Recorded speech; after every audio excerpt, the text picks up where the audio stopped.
Ezio becomes an assassin in order to avenge the tragedy that's befallen his family.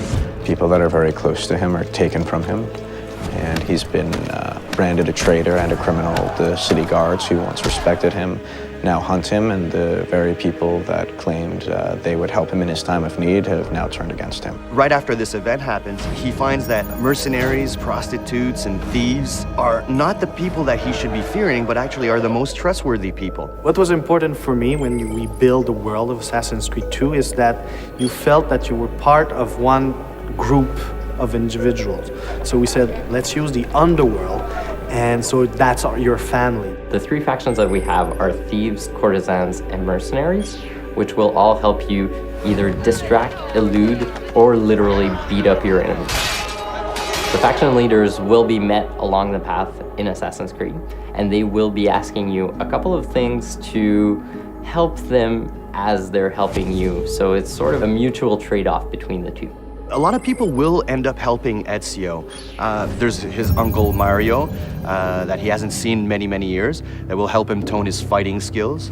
There's Machiavelli as well that we find in the game, and finally obviously Leonardo da Vinci, who's going to become quickly a very close friend of Ezio, not to mention a test dummy for his wild inventions. Leonardo is going to be one of your main friends, and basically he's going to act as a Q in James Bond. For Assassin's Creed 2, we have the notion of crowd groups, where in Assassin's Creed 1, the crowd was a little bit individualistic, where no one would bunch up together. Now we really have formations that are moving along the city. You can blend in, you can steal from everyone you see, because we have this economic system. So the economic system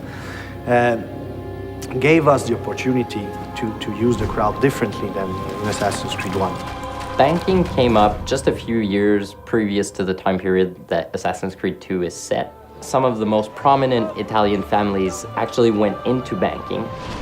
The citizens of each of the cities started to move away from trade, and coins actually became a marketable currency. So we decided to say, that's great, because we want to have it for the game, and our subject tell us that, it makes sense. So we combine the two, and that's why there's an economic system in Assassin's Creed 2. The most exciting thing about the economic system is giving the players the choice to do what they want with their money. So instead of feeding the player rewards at a given time that is set by the level designers, we give you a whole bunch of options that the player can actually choose when and where to purchase.